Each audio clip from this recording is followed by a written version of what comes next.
Good evening, everybody. Welcome to After the Weekend, the show that we talk about and rumble about movies that we love, 80s, 90s, on a Monday.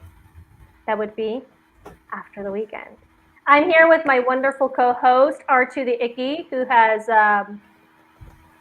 just disappeared for a second. I don't know why, but he'll be back, definitely. I hope everybody's having a wonderful Monday. We are having some technical issues right now, as he put it in the stream. I can see that Avery is here. Hello, Avery. Thank you for coming. And Faith, so awesome to have you here. And Sam Mathai, all the way from Dubai. He is waking up to a Tuesday morning. It is probably 5 a.m. in the morning right now.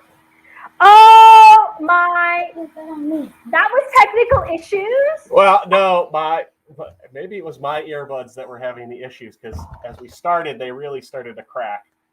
So oh my god! Oh my god! Oh, we have a new member to the R2 family here. That little Spidey brought up that he joined us on Saturday. Spidey can't hear because I got my earbuds in. But who is this, Spidey?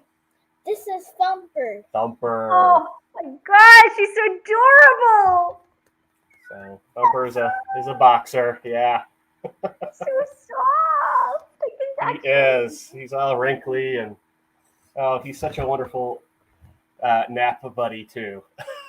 So aww. Spidey wanted to let everybody see him, and there how's he taking up with his brother? His sister, she's not the biggest fan, but she's getting there. All righty, Spidey. Thank you. Bye. Bye. In fact, if you look, you can see his sister right there. She's actually up here with me. Oh, yeah. She's actually up here half the time. Oh, my gosh. Oh, my gosh. Okay, I forgot all about he was going to do that, too, and he turned around and there he was. So that was our pet therapy, like right in that second. That was so adorable. I love black cats usually, but that dog was just utterly gorgeous. Oh my god. Thank you. Yeah, we love him. He is cute.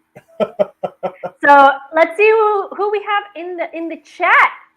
In the chat, we have, obviously, I've already said it, Avery Cruz, and Rogue Disney also said, I'm going to leave a comment early. My bolognese just came out together. I can finally eat. I hope you had a wonderful pasta there, Tom. Yeah. Avery Cruz, hello. Faith, so awesome to see you there. Sam Mathai, as always, supporting all these new content creators like us. And Mrs. R2 the Icky is here. Hi, Dee. Hello, sweetie. I just saw a video of the Daily Wire.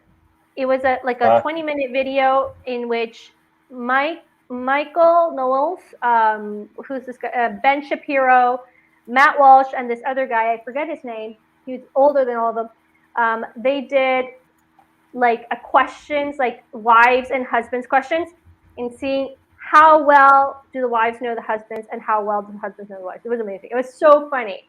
But yeah, they got probably like 75-80% was like spot on. I'm like, nice. Well, we've been together for 10 years, and actually too, in August will be our 10-year wedding anniversary. So I'd like to think that we both know each other pretty well.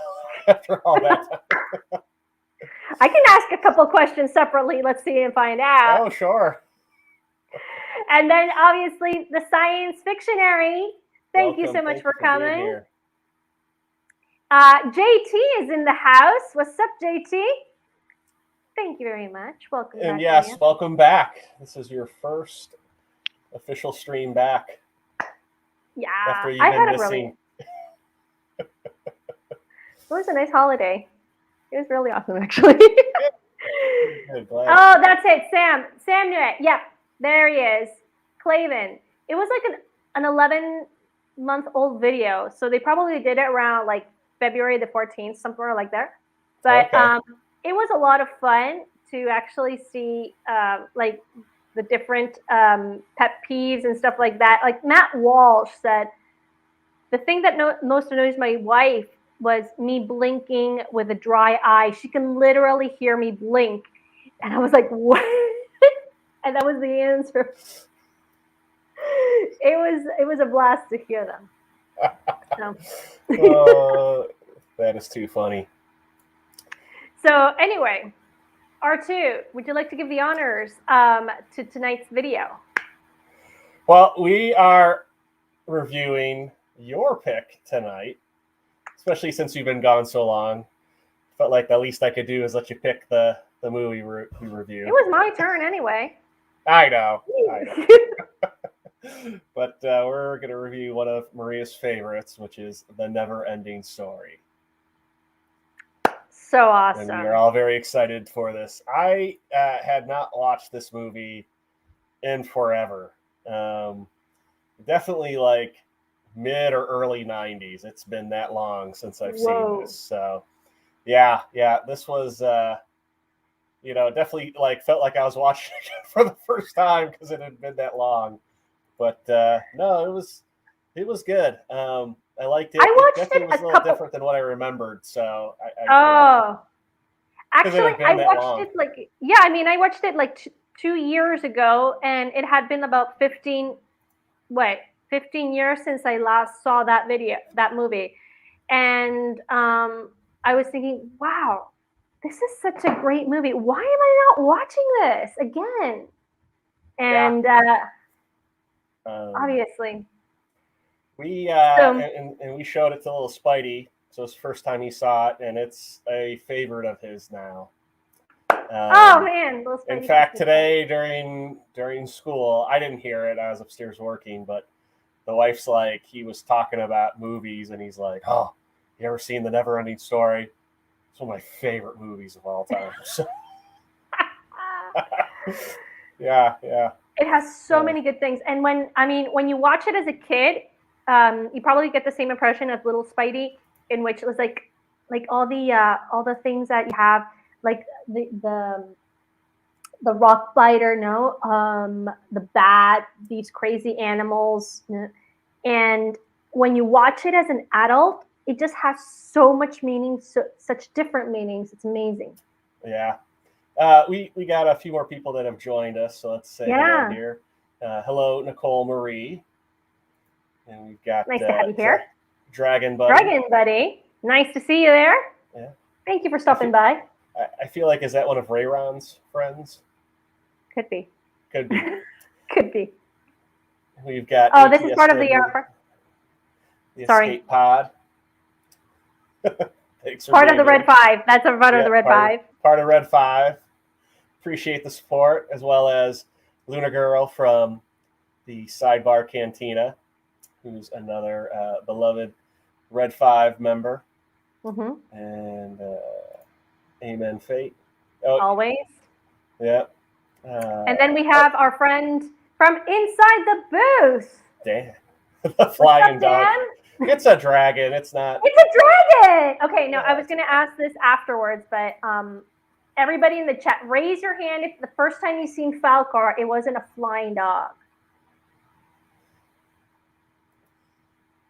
Then we got General Shinobi. Oh, Thank you for coming. Santy, look, you see what I got back here, right? Well, and I will mention this. I'm going to get the name wrong. You're going to get so mad at me, but yeah, Atrax. When he died, somebody got very Artax, Atrax. Sorry, Artax. I knew I was going to get it wrong. Artax.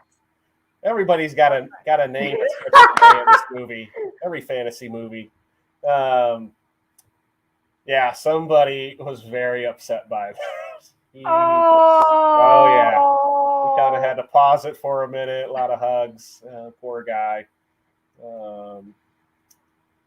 But I was gonna say, I think like all of us, it hit him hard. Yeah. It's Artax.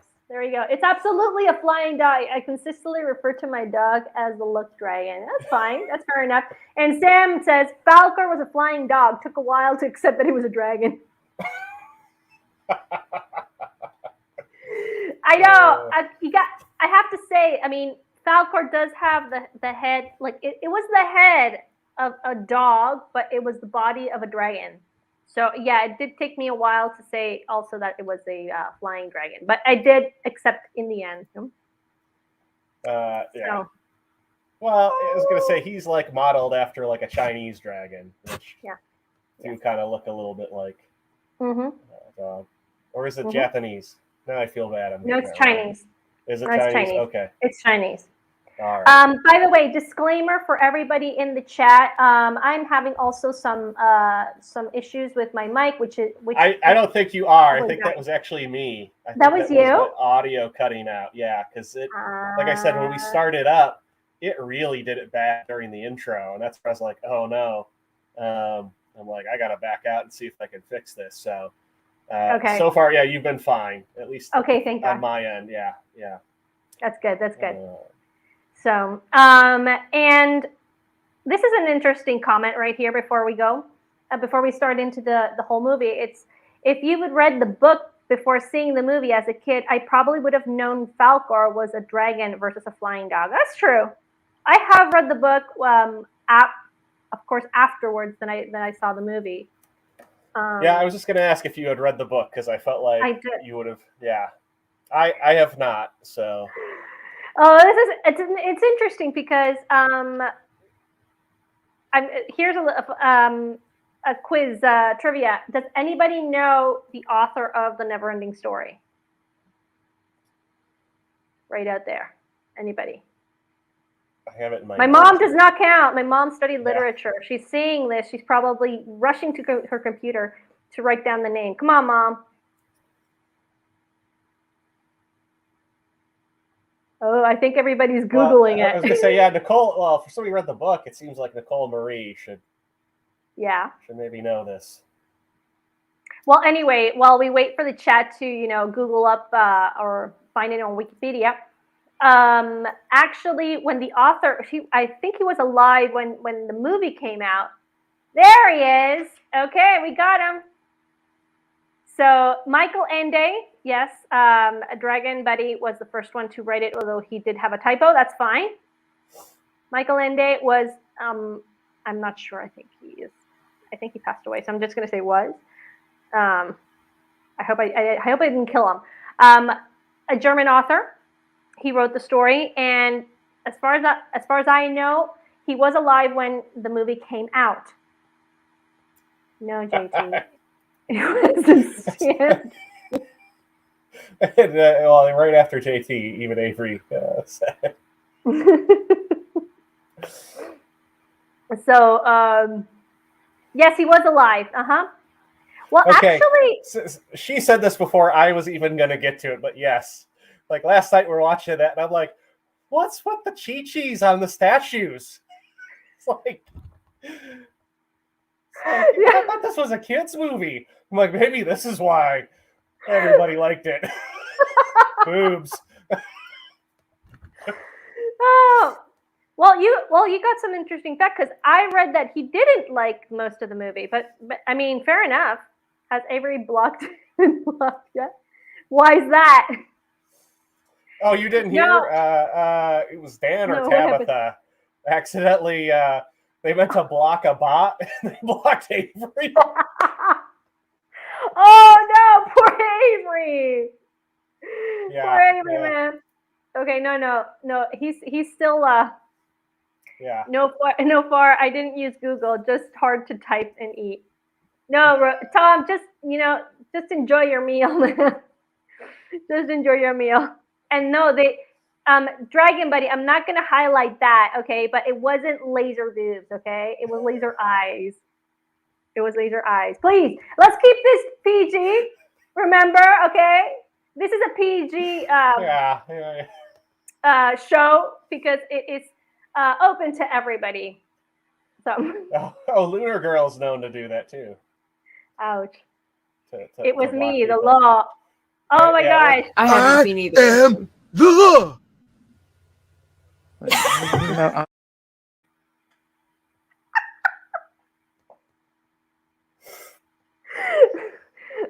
We got some more there. Oh yeah. That's fine, Dragon Buddy. Yeah, don't worry about it. Yeah. So basically, let's get into it. The plot is a mother died. Well, and I got before we get into it, we got to start it off properly with a good intro. Yeah! Oh wait, that was the wrong one. I'm sorry.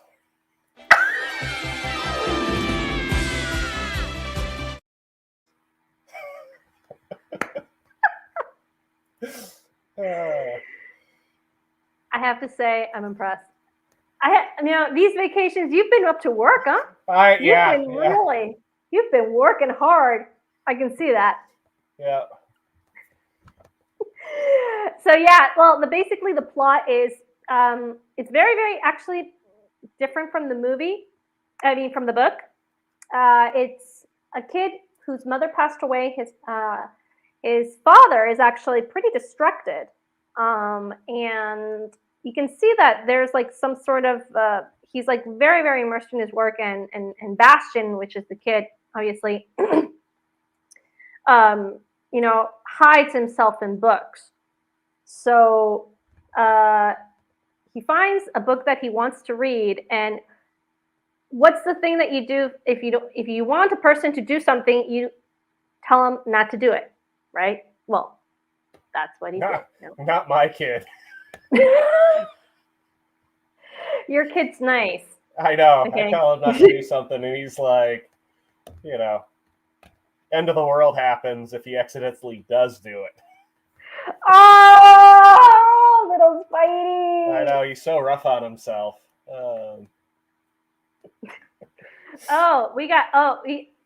He said JT did warn us that he had some unpopular opinions about this movie, and it's fine. We're very inclusive in this one. Yeah.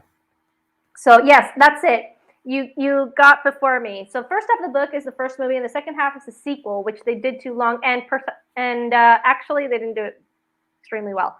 But Nicole, I don't know if you've noticed, but in the book, it's actually every chapter starts with an alphabet of the letter of the alphabet.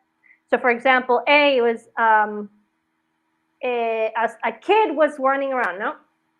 The second chapter starts with a B. And then the third chapter starts with a C, and it goes all the way through the alphabet, which is really interesting in a novel. So I found that quite fun. So actually, Bastian reads through the book, and he follows the adventures of Atreyu to save Fantasia. So it's a very, very simple one, but also very, very cool. And well, it's just that I love puppetry, and there are so many cool things in this movie that that just appeal to me. And obviously, little Spidey has an amazing taste, and he just loved this movie. So, did you like this movie, R2? Come on. I did.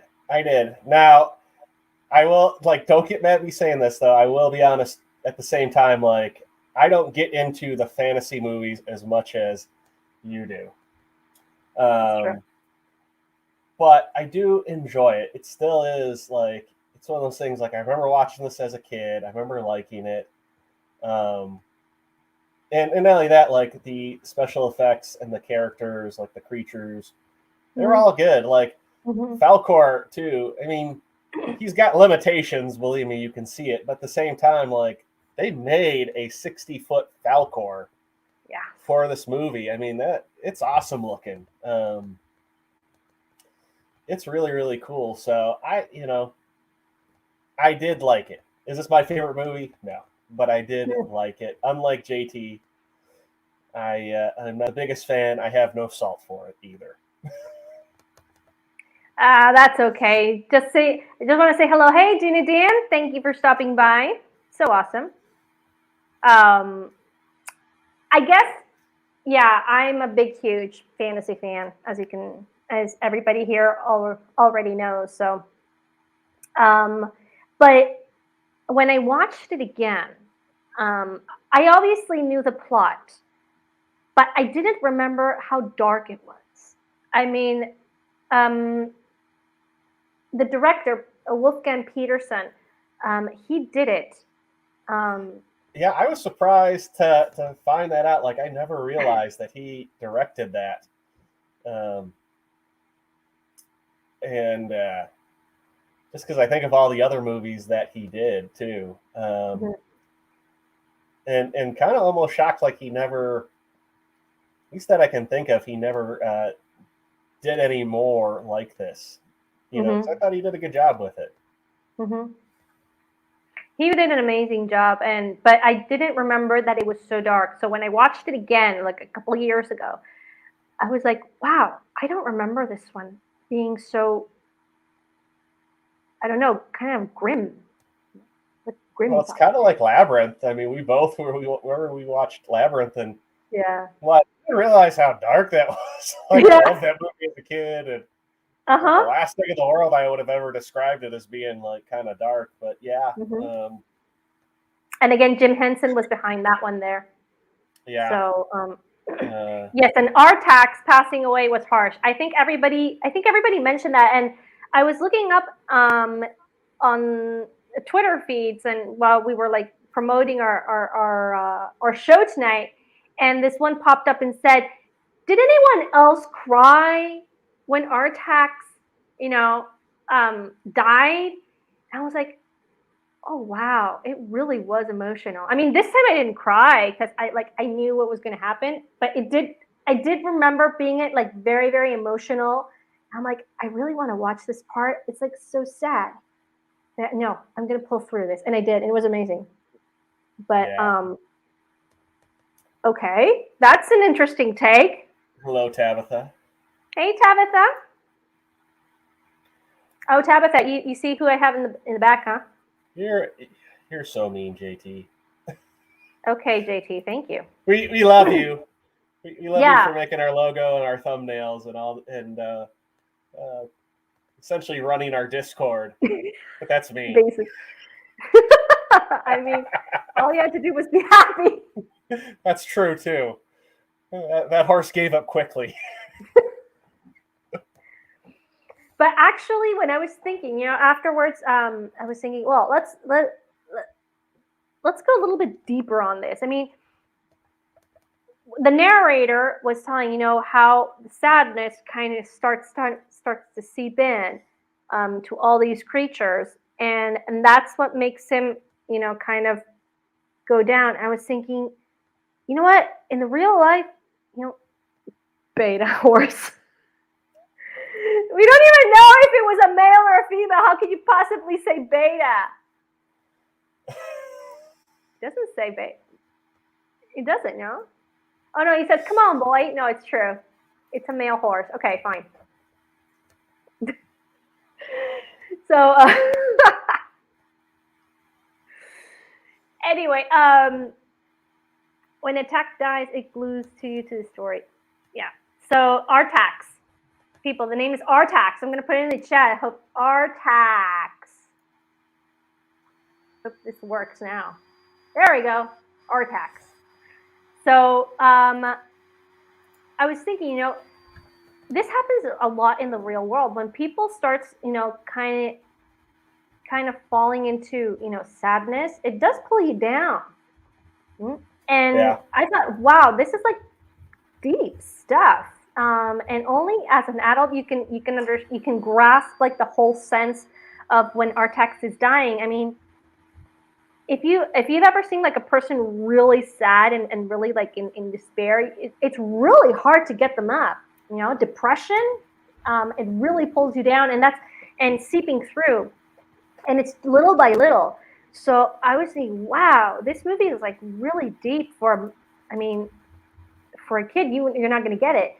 But as an adult, you say, oh, wow, okay, philosophical, huh? We're working. So I don't know if you had something to say about that. No, I mean, I agree with you on that, on just like how dark it gets at times, and yeah, kind of even like, especially that whole swamp scene where, I mean, there is like hopelessness throughout it, you know. It's dark, it's gloomy, it's misty, it's gray. You know what it kind of reminded me of? It reminded me of the swamp portion of, if I get which movie it was in, but in Lord of the Rings, when Sam and Frodo and Golem are all trudging through the swamp. It made me think of that. Moment. It's true. It's true. And actually, there is a moment in which Frodo kind of looks at the dead people, and they're men, elves, and all these types of races in the swamp, and he does get lured into it. And there is a very that is right. Yeah, that's what that swamp does. So yeah, that, like, it seems so familiar as I was watching.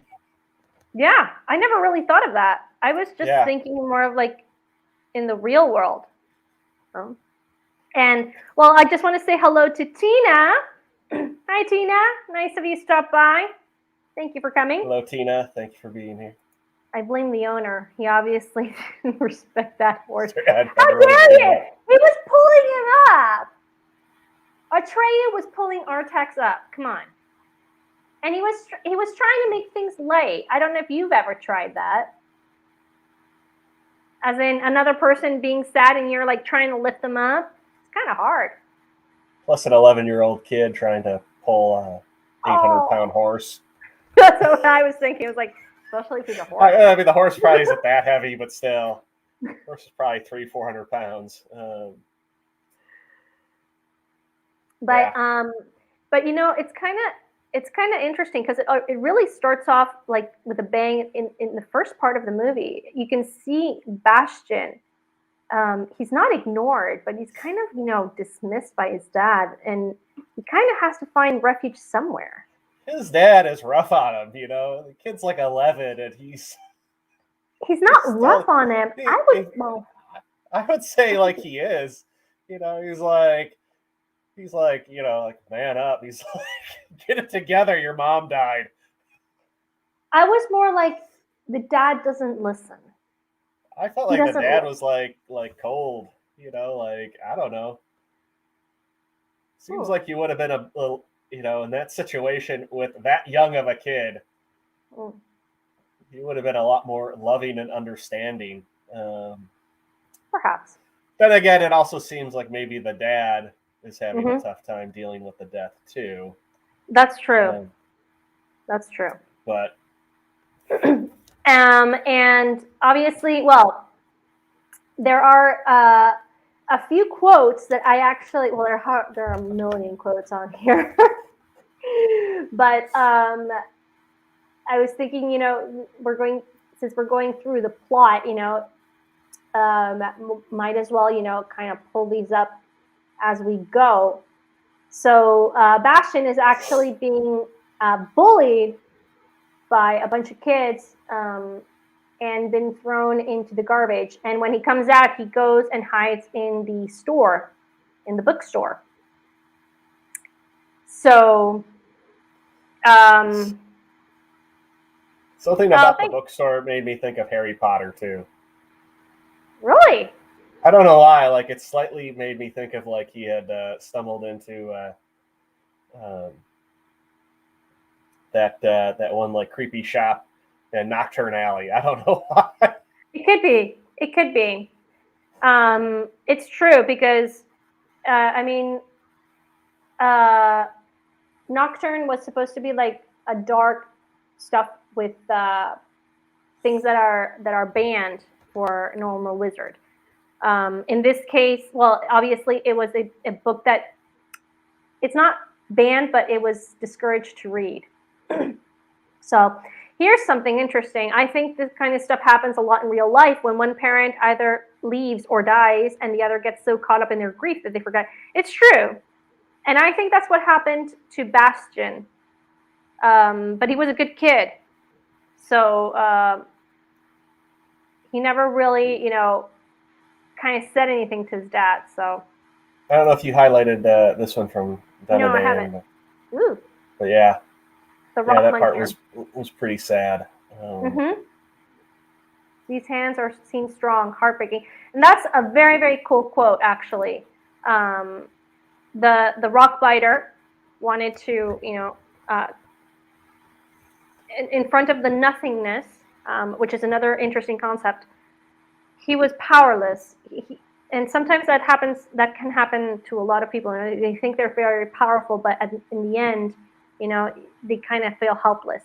But yeah, it was heartbreaking. Well, especially for a character like that, who's Mm-hmm. like the size of a mountain almost, and Mm-hmm. was rock, and clearly is a very powerful character, but not powerful enough to stop that. Sorry. That's okay. What'd you do?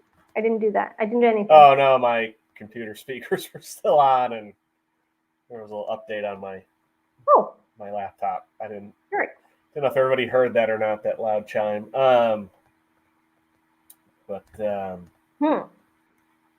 So it's true. Obviously, he does find refuge in books, and he goes to the bookstore and he finds the NeverEnding Story. But something that's really interesting also is that like the older generations think that maybe kids aren't interested in books, but I think it's kind of like a stereotype. I think that kids could be interested in books if we gave them the right ones. Yeah. Well, I would say probably the majority of kids, unfortunately, probably aren't. But I'll give an example. My son loves to read. I mean, he's almost every weekend. My dad takes him to the bookstore, and he comes home with like 2, 3, new books. Loves to read. Loves the 2 Indiana Jones books he got from Drunk 3PO the other day too. Awesome. Which they're choose your own adventure books, which was really neat. I remember those. Yeah. Well, he was like, "Wow, the pages at the end are yellow. This must be a special book." I remember trying to find the correct, like the happy ending, and then trying to find my way back because I didn't want my characters to die. I know that was cheating, but I didn't really care. I just didn't want my characters to die. Can't imagine Indiana Jones dying in those books, though. Oh, he can. Oh, okay. He can. So careful, little Spidey. Don't kill Indiana Jones off, okay? Make sure somebody throws you the whip first. Anyway, so he get you almost like I felt like Bastion. I mean, that sometimes can happen to me as well. He kind of slacks in his studies because of books. I for one have that till this day. Which, have that in a way, like I feel like it's tough to get mad at somebody though who's doing something where, like, to me that's a far more intellectual thing to like do. Yeah. As opposed to like be playing video games. It's true. But he does. But it's amazing. Like he crawls up into the attic and he finds the key. I mean, where'd he get the key to go to the attic? And I'm like, what kind of school has an attic like that too, with all that stuff in there? It was like, oh wow, this is like cool. I wish my school had an attic like that. Yeah. That would have been fun. So my mother-in-law starts to talk about that kind of ending story. Oh man! And JT Gunter says he was a beta rock. Come on, T man, you're giving this nasty, yeah. You're really hitting this hard. He's just got an ego right now because he got invited on a particular channel. Ooh, sorry. I know. Are you gonna? Is it the same channel that invites people like to talk about actors they don't like? No. Talk about inside the booth. Yeah. The only one. The only one. What appliance is that in the background? It's true. We don't know. It's not mine. I hope it's not mine. I hear something in the background also, Sam. In my background? Apparently. Who else hears an appliance in the background? The only thing I got going is the fan. Okay. Well, that's okay. We can live with it. Here's an interesting quote. There's no fool like an old fool. Don't remember who said that. Urgel said that one. Another interesting quote from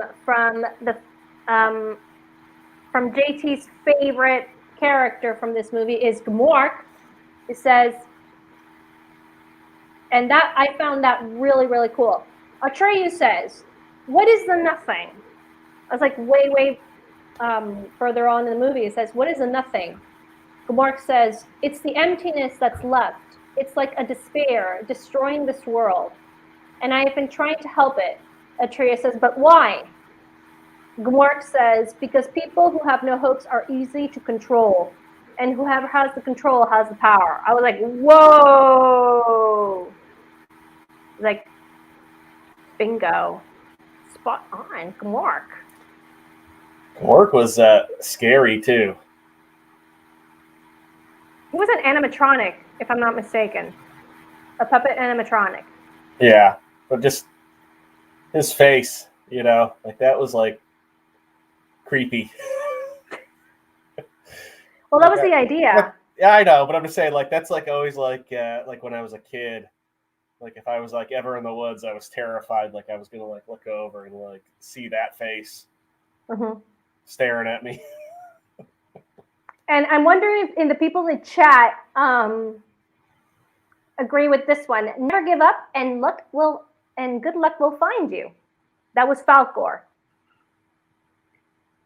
And obviously he winks. So it's kind of funny because when I was watching this again with a few friends of mine, they're like, "It's a she dog." It's like, it's not a dog, it's a dragon. Okay, fine, but it's a she dragon. It's like, how can it be a she dragon? Look at the sound of the voice. The voice is like not a female dragon. Yeah, but look at its eyelashes. The eyelashes are so big and fluffy, And I'm like, what the heck? That does not matter. No? Now, do you know who did the voice of Falkor? I do, but I don't want to give it away. Well, the voice of Falkor is done by the same person who does the voice of Gmork and Rockbiter. And the narrator. At the end, yeah. Without looking it up, does anybody know who it is?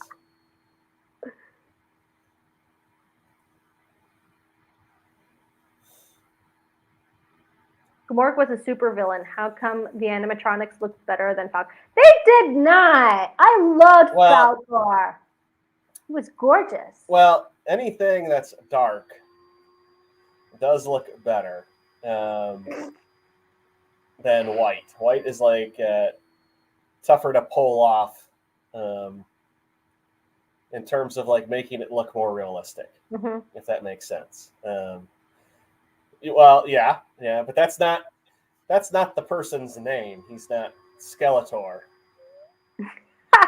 It wasn't like, "Hi, I'm Skeletor. I'm here to voice act."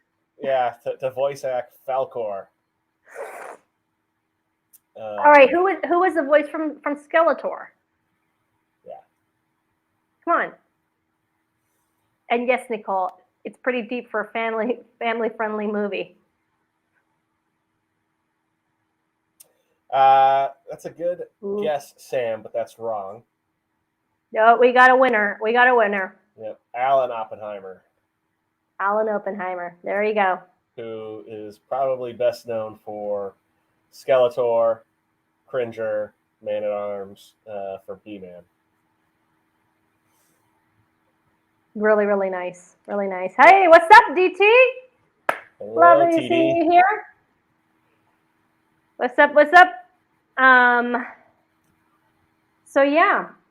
Based I on think where TD lives, I feel like TD might possibly be a big fan of this movie. Maybe. You Maybe. fan of NeverEnding Story, TD?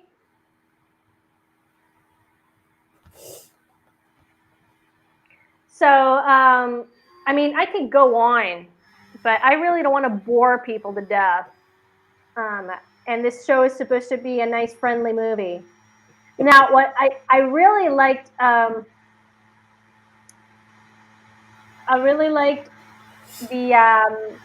two characters when Atreyu gets to the Sphinx, the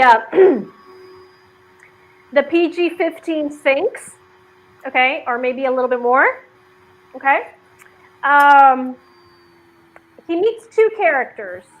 I think they're like some sort of dwarves. Yeah. They are. They're dwarves, no? Mhm. It blew my mind off to see who the actress was. Yeah, I Oh my caught that too, and I gosh. was like, I wonder if somebody knows that, because Oh my gosh. I'm like, it's her. It's her. It's her. I can't believe it. And I was like flipping out, and like my friends were like, what is wrong with you? It's like, I mean, it's like, what? Let us watch the movie. I'm like, oh my gosh, I can't believe she's in this movie. I looked at my wife and I went, "Good luck, Mad Bod again." I did not know that she was in this film. I did not know. It was so cool. I suddenly cannot think of her character's name from. We'll just say what movie it is. It's Willow. It's Willow. Yeah, the actress is Patricia Hayes, which she played Finn Rizal. Finn Rizal. Yes. Okay. Yep. Yeah. No, I thought she was pretty funny with her giant buck teeth. And the two characters were so funny. I mean, a loving couple. You know. And then she shoots the dragon up with something too. Vitamins. They were vitamins. Oh man. Vitamins. I saw that. I saw it. I was like, ouch! That must have hurt. She went from cooking something in a pot to then injecting it into the dragon. Sure, that's vitamins. Dang, man. I would have gone running. Oh, yeah. It was like so gargantuan needle even for a dwarf. Even for Falcor, that was a huge needle. That was a huge needle. Yeah, it was really amazing to see her there. And quite a surprise because I didn't see I didn't know, well, I really didn't know the name of the actress. But when I recognized her voice, Yeah, I was just I didn't catch it right away, but after a minute, I'm like, there's something familiar. I'm like, who is it? And I'm like, oh, it's her. Well, you probably took it. Once we get to Tyrus Lee, she'll help us. It's true. Yeah, it's true. And the childlike empress. I don't know where I saw, not the actress, but like the same type of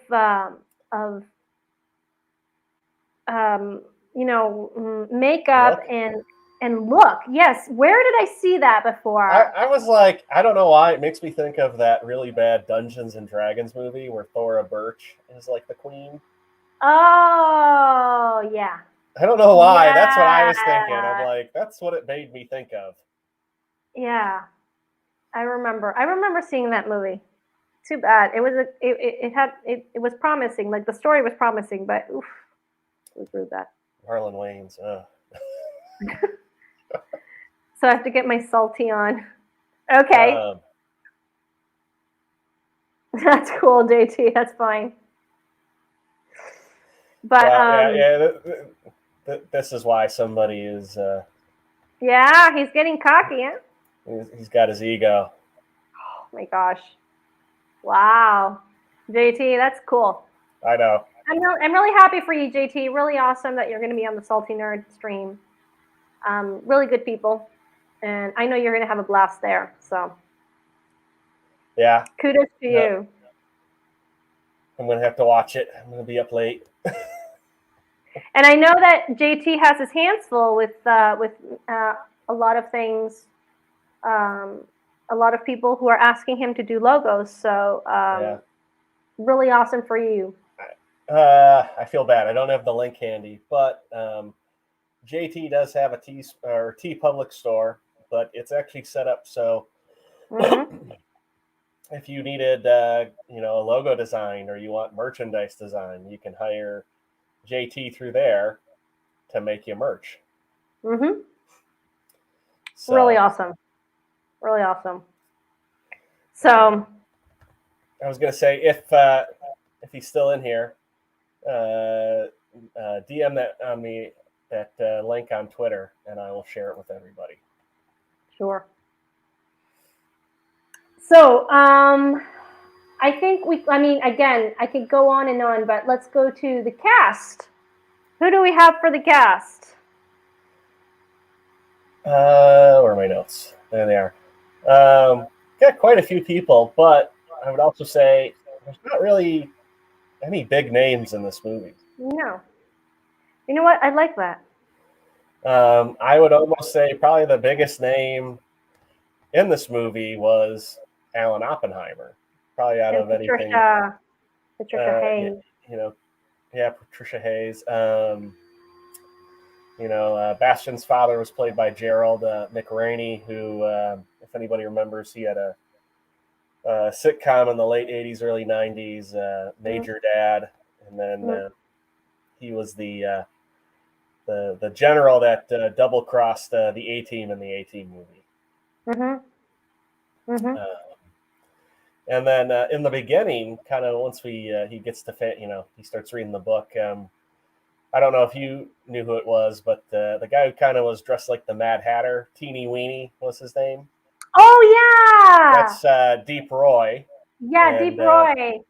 He played all the... well, that's what he kind of looked like. So anybody who watched, if you were familiar with who that was, the guy who had the racing snail. He played the all the Oompa Loompas in the Tim Burton Willy Wonka, and he played the little alien sidekick to Scotty in the new Star Trek movies, and he's actually had a pretty big career of playing, little creature characters, things like that. I was like real surprised to see him in this. I'm trying to think who else. Who did the guy with the bat? You remember him? No. I was gonna say, or whoever that was, it wasn't anybody whose name caught my attention.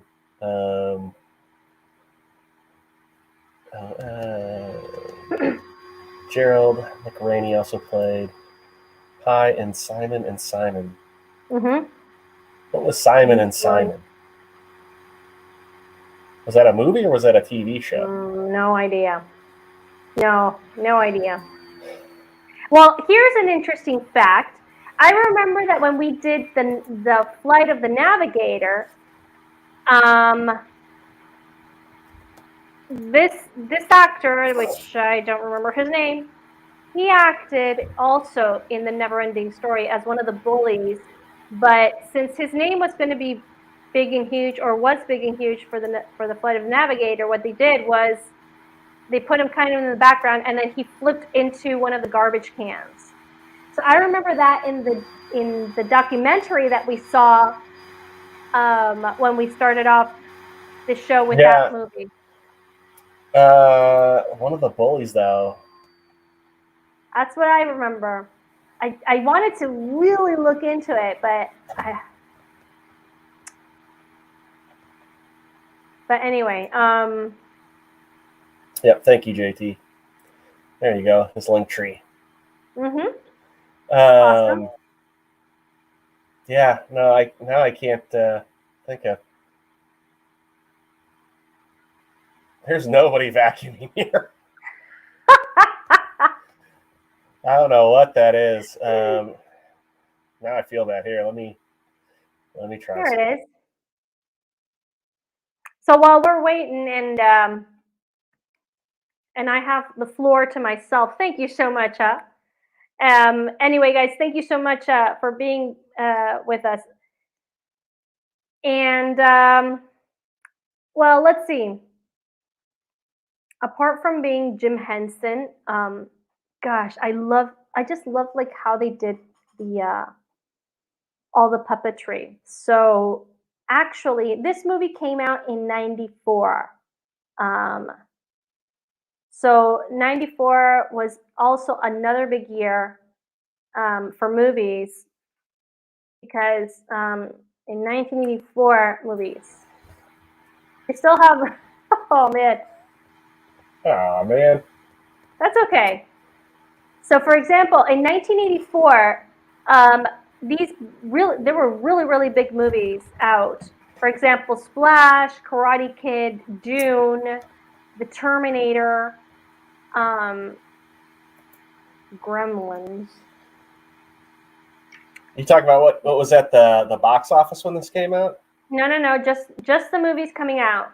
Oh. Ghostbusters came out that year. Indiana Jones and the Temple of Doom. The So I have all Ewok the Adventure. Sorry, huh? I was gonna Go say ahead. I have all the info from when this opened and what was in theaters then. It was actually pretty impressive. So this movie opened July 20th, 1984, and it opened at number 4 at the box office. The top 10 films, starting with number 1, Ghostbusters: Best Defense, which was a Dudley Moore and Eddie Murphy movie. Mm-hmm. Gremlins, The NeverEnding Story, The Karate Kid, Mm-hmm. The Last Starfighter, Muppets Take Manhattan, Indiana Jones and the Temple of Doom, Bachelor Party, and Conan the Destroyer. Amazing. Also that was playing was Revenge of the Nerds, Cannonball Run 2, Star Trek 3, Romancing the Stone, Top Secret, The Natural, Rhinestone, Police Academy, and a classic 80s film, Breakin'. That was the first of the sequels, Breakin' 2, Electric Boogaloo. Okay. You've never seen that? Oh, they're so bad and cheesy. They're good. Oh. Good night, Dan. Good night, Dan. Have a good one. I have no idea what the fan could be. I would agree. The puppets were cool, but still not enough for. Okay, that's fair enough. That's fair enough. I mean, you don't have to like this movie, but still. How long have you seen? Have you actually seen it, or since when have you seen it, JT? When was the last time you saw this movie? That's a good question. I think it's the. Oh, right. This is what Sam says. I'm sorry, guys. Tonight we're having some technical issues. But... Yeah, the fan on my laptop isn't running. Oh. I have no idea what it is. Sorry. That's okay. Sam says, anyone else NeverEnding Story hater in the chat, or is it only JT? I think it's only JT. I think it's only JT also. Thank you for stopping by, Tina. Bye, Tina. Thank you so much for stopping. Love having you here. A good year for 80s movies. Okay, fair enough. 2 years ago and you didn't like it. Okay, fair. I don't like Gremlins. That's an unpopular opinion, but Well, everybody here- knows that. Anybody want to guess what the budget of this movie was? Let's see if anybody in the chat can get it right or get close enough. I feel discriminated. No, of course not, JT. No. Or in the words of Dan. Oh. No. No, no, no, no, no, no, no.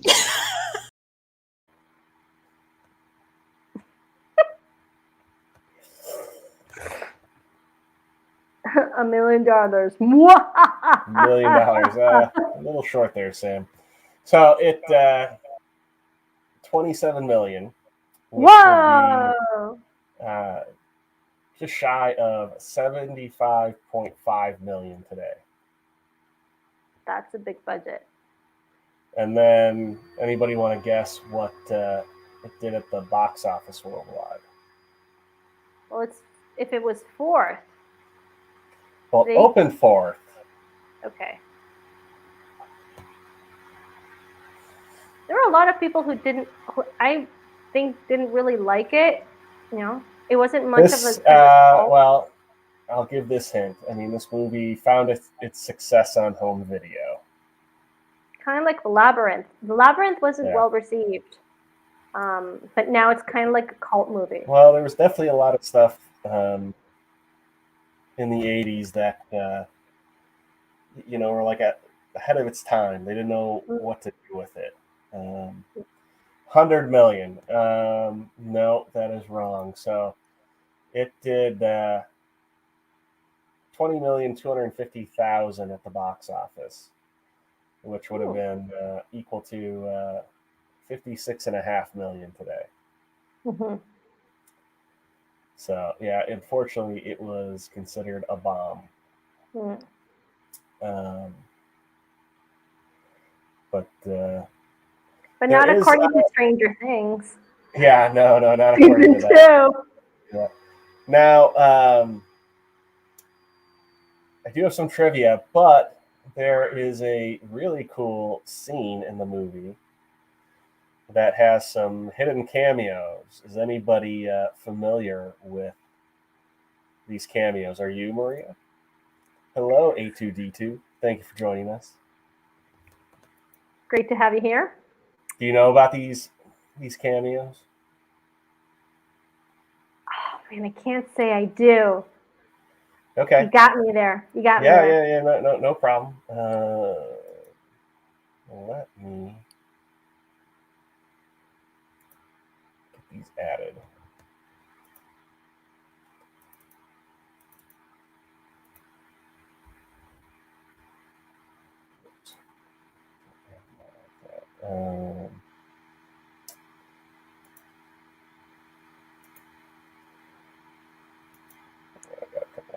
Let's see. Who do we have? I thought this was pretty cool. So in the scene where, like right after the opening, when we're in Fantasia and the Rock Biter, they're all leaving to go to the palace. In that scene, a couple of the real far shots, you can see some special silhouettes. Oh my gosh! Don't think you can see my cursor on here, but the very top you've got Yoda, and then from the bottom left that is Gumby, and going to the right you've got Chewbacca. Then there's Mickey Mouse, Ewoks, C-3PO, and then back up is E.T. Whoa! That's actually the second kind of like wide shot in the scene. And the very first shot to that scene where it's like this, you don't see everybody, but you can actually see Gumby a little bit better, as well as you can see Mickey Mouse a little clearer, as well as C-3PO and the Ewoks. I'm not sure if that's supposed to be E.T. or not. I kind of think it is next to the Ewoks, but... Well, now that you mention it, The one. I also see Jabba the Hutt. I don't know where you see him, but okay, fair enough. Well, and I was looking at those a little bit more. I'm like, is that? But actually, I don't think that is supposed to be Jabba the Hutt. Well, actually, if you can, well, you can. I don't know if you can zoom in, but there's like this crow-like character. Let's see here. It's on the left-hand side. Okay.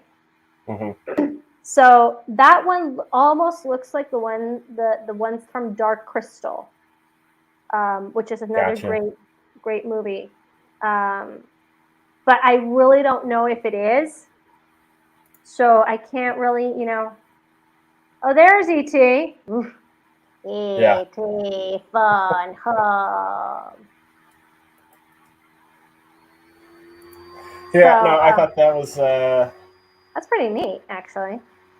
I thought that Cool. was a pretty cool fact. Oh.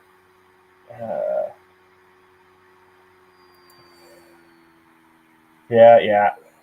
Thanks for stopping by, JT. Bye, JT. Yeah, super cameos.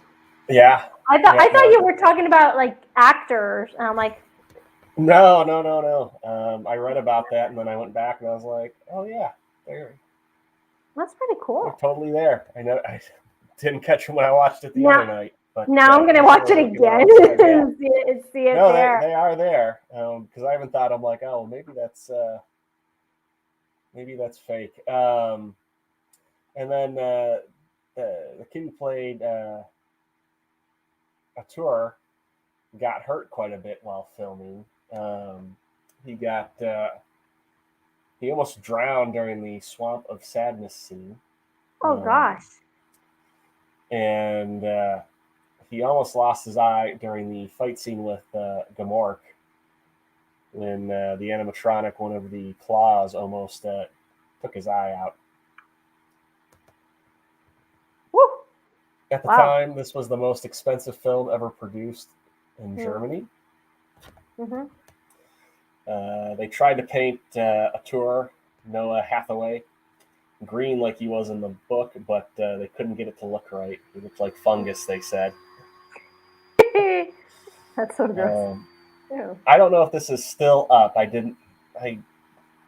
Work was pretty busy today, so I was a little limited on some of my research. But it said at Bavaria Film Park in Munich, Germany, you could ride on Falcor's back. Oh, cool. Yeah. And let's see what else. No, I said earlier he was 60 feet, but Falcor was actually 43 feet long and was made up of 6,000 plastic scales and pink fur feathers. His head is 3 feet tall and long and has a tongue in its mouth. Well, that's crazy. That's insane. Yeah, I know I'll butcher the name if I try to pronounce it. I'm just going to ask you, what's the name of the little medallion that he wears? That would be, hang on a second. It starts with an A. Aaron? The Arin. Arin. That's the Arin. So the original Arin, do you know who owns that? There's an original Arin? The original one, the one from the movie. No. The one that was used in the movie. No idea. It's really big, famous person in Hollywood owns it. Big famous person. Somebody who's extremely famous in Hollywood owns that. George Lucas. No. That's an extremely famous. Close. Steven Spielberg. That was my second guess. Steven Spielberg owns the Arwen? That's so awesome. Yep. And Noah Hathaway was dubbed for the movie. That's not his actual voice. He actually played somebody on the original Battlestar Galactica, and I cannot think of who it is right But his voice was dubbed. So was Deep Roy's voice. He played Teeny Weeny. That's pretty awesome. Yeah, that was kind of it for all the interesting trivia I could find out about it in a short amount of time. That's fine. That's fair enough. I don't know what the worm next to. I was asking myself. You mean Gumby? Like Gumbo? Dumbo? Let's see. Wait a second. Hang on a second. Let's see. Which one are you talking about? Oh, this one here. Dead. This guy here. Dead in the middle. The guy in the middle, right below Yoda. There's one character, and then another one underneath. That would be baby. I would probably say that would be baby Jabba the Hutt. I mean, it kind of looks like that, but I think it's just like a slug creature. That's so gross. Yeah, because you could look at a lot of them and make guesses of who it is or what it is, but I would say more like a seal one. But anyway, yeah. I think, like I said, the ones that I pointed out, those I could confirm, like that is truly who those are all supposed to be. I love the characters that were like the huge faces. You know, they were freaky. They were awesome. They remind me of something like out of like Alice in Wonderland. I know. That's so amazing. And then the other ones that characters that changed their faces, and you had like the sad face, and then the happy face, and then the angry face, and you're like chee chee chee chee chee chee. Yeah, no, that's so cool. That cool. I know. I know I know it's creepy, but you're talking to a person who just loves Tim Burton, so it's like I don't get how you're like that. I like that creepiness, but then you're like, no, not gremlins. No, that is different. Okay, gremlins are slimy, disgusting, creepy little critters that go to you and they destroy everything, like blah, you know, and they're like, ah! I think they're funny.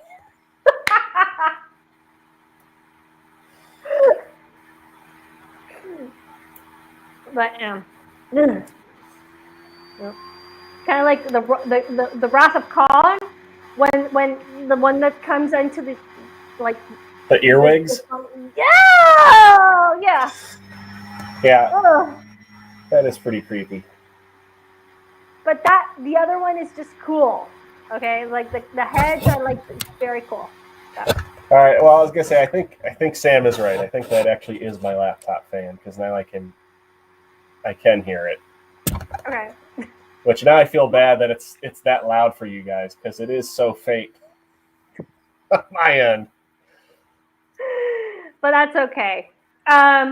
Anyway, apart from the song, just kind of winding it down, we went through the plot. I really got into the quotes because I thought it was just so amazing. The dialogue, the script was just packed full of amazing quotes, and that you could just, you can rip it apart and you can go even deeper and deeper and deeper, but it would take us hours on end, So I thought that was amazing.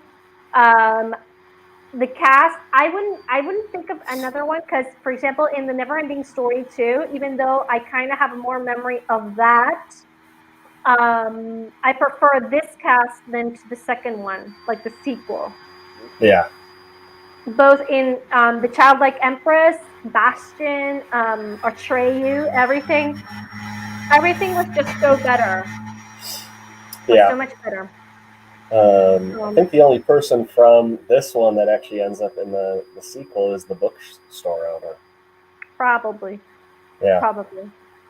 Because and it was pretty sad because the Childlike Empress was like so perfect, like boom, and she was just a beautiful kid. She was like so gorgeous. A very, very beautiful face. Yeah. And then, well, basically, I mean, the music, the score by itself, it's really nice, but like the song itself, it was just so iconic that it even made its way to Stranger Things season 2. Yeah. In the last one. It's Dusty, right? Or Dustin. Dustin. Yeah. His girlfriend that he meets from camp. Uh-huh. Yeah, no, I remember that. Susie. Susie. Makes him sing that. Uh-huh. Yeah. So, no, it was good. It was, yes, like Sam and Nicole agree. The original cast was better. Obviously, in the sequel, we're not going to review it, but they do talk about this one calls like the nothingness, in which people kind of go away from the fantasy world, which is what Bastian said. I cannot put a name because I cannot live my dream of being within a book because I have to keep my feet on the ground. And that's what's destroying Fantasia. And this one is called The Nothingness. And in the sequel, it's The Emptiness. So, and it is the second part of the book. But I thought that, I mean, it's, they're kind of playing with the same thing, you know, with the same idea. Yeah. But I thought it really, really interesting. And obviously in the second part of the book, actually, Bastian does go into the book. Okay. Yeah, Bastian does go into the book, and the dad is the one that is interacting and is reading. I haven't seen the second one either in a long time. I mean, I've seen it, but it's been that one I haven't seen in a long time either. And it's not like I really want to watch it. I mean, I do have. Since I was older when I watched it, and I enjoyed it during its time, but if you look at it now, it's like not a great movie. Yeah. So, I gotta imagine that one has probably not aged very well. No. We're like this. I mean, it's aged, but I feel like this still has a very classic feel to it. Yeah. I thought the same way, and you know what, Nicole, that happened to me again. Also, when I watched it, I was listening to the song on Spotify over and over again because I love that song. I was singing it for days, also. So. Yeah, who is it? The song was sung by the lead vocalist of Lima. Yeah, Kajagoogoo, who did that '80s song "Too Shy." And then who was it? The band Newfound Glory does a cover of it. Okay. It was actually in an album called Don't Suppose, and it was released in 1984. So it was a good year. Very good year. But anyway, we got to start winding it down, everybody. Yeah. Final thoughts? Oh, definitely watch it if you haven't seen it in a long time. Definitely watch it if you've never seen it. It's definitely worth a view.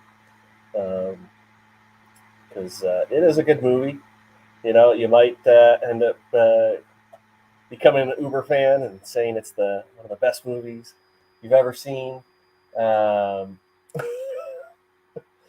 you may just be like me and like it for what it is. But yeah, no, I definitely recommend it. I think everybody should at least watch it once in their life. How about you? Very, very good movie. Oh yeah, definitely. If you are into like the dark fantasy movies, this definitely is a good one for you. You can tear apart the script and you can still, find some really, really awesome stuff. And if not, just the characters, they are just so well done. They evolve. How Bastian interacts with the characters in the book, and his character also evolves. It's really cool. It's really cool, and that's what books also do to you. They kind of lead you through the story until you identify yourself with the characters, and I think it was just a wonderful movie. And then again, I do love that genre. I mean, I love fantasy. I love puppetry. I love Jim Henson in his best. We're definitely going to be reviewing a few other films from him. That's on my list, on my pick. I pick those. So stay tuned to that. I'm not gonna lie, I was really hoping he was gonna have Falcor eat one of those bullies at the end. It's like one. Well, that's not inclusive. Just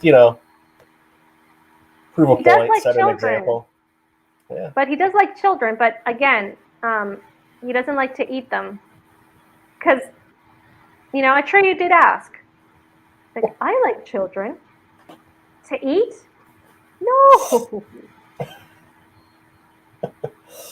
I was going to say, as we wrap this up, is there going to be anywhere else this week people can find you? Of course. They can always find me. You guys can find me down there in the description below, if I'm not mistaken, are all our social medias. On Twitter, my account is the Geeky Crochet. You can find me there, and you probably have noticed why I called myself the Geeky Crochet right in the back right there. These are my latest commissions, Sailor Saturn, and my latest one is my Cara Dune character, which finally I was able to get, the hair done correctly. Oh my goodness, you even did like the tear tattoo. Oh yeah, definitely. And you know what? I have the same thing. I didn't notice it, but we have like the same tattoo right here and on the same side. So that's pretty cool. So that's awesome. So I'm also known as the Geeky Crochet in my Instagram account. Unlocking Lore, as you can see down here, that is my YouTube channel because I run a wonderful, amazing, extraordinary storytelling program called Unlocking Lore. It's definitely why I love movies, because I just love stories. Now, these are the old traditional stories that we hear and the ones that we do not hear, because sometimes, surprises may come. R2, I'm not really sure if you've also done our Teespring stores down there? Yeah, in the description, you can find our Teespring and our TeePublic store that we now have. So just try to offer more variety of things. We also have a Discord you can find in our description. If you would like to join, that would be awesome. You can find many of our regulars in the chat there, especially the person who absolutely loved this movie, JT. Also, if you feel inclined, you can also support the channel through our Stream Elements page, and every little bit help me get a microphone so you guys don't have to hear my vacuum anymore. I'm working also on my own mic. Hopefully that will be finished for the next stream. I'm really crossing my fingers because it's a really, really good mic, and I will not be using my phone headset, which I've been using. It has been a trusty thing, actually. Yeah. But, Well, now, yeah, I've definitely made me go, okay, I got to invest in something else. And no, Samoth, I do not have a face tattoo. This is a natural tattoo. It's just that I didn't know it coincided with Cara Dune there, which I thought was pretty awesome. Yeah. Well, I'd like to mention tomorrow night I will be back over at Legion Games 2076 to try and finish up our interview. Last Monday we did it. Can I put something on here, because I saw it and I'm like, please. Oh, sure.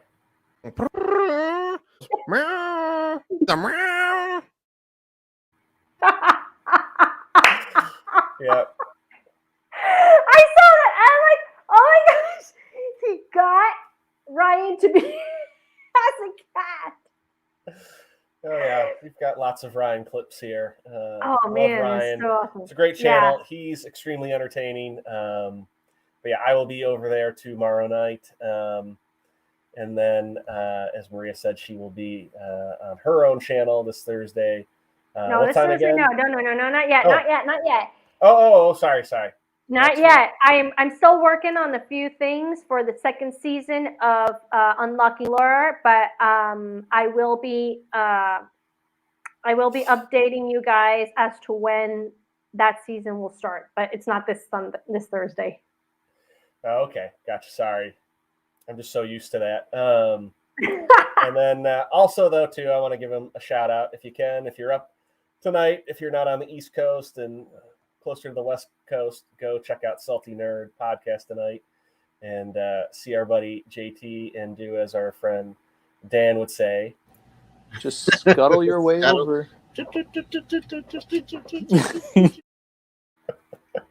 Scuttle your way over to Salty Nerd podcast and check them out. But with that, we are going to say goodnight to all of you. Thank you for coming in and hanging out with us as we reviewed this film. Apologies for my vacuum cleaner again. Appliance. But thank you. Yeah, appliance. Thank you so much, though, for being here and putting up with it. But we will see you. Oh, I totally forgot. We're going to see you again February 14th. We are going to review. Really? Like this is going to be a big. Yeah, it's 2 weeks from now. Wow. Okay, cool. What are we going to be reviewing? This is so surprising. I know. Well, this is somebody who, everybody seems to be a fan of this guy and really wants him to come back into the spotlight. But we're going to review the first Mummy movie with Brendan Fraser. So I'm very excited for that. Oh, so awesome. The Mummy. Oh, cool. Yeah. Oh, this is good. So, yeah, looking forward to that. Going to be a lot of fun. But with that, we will say good night and goodbye to all of you. Take care. Bye, everybody.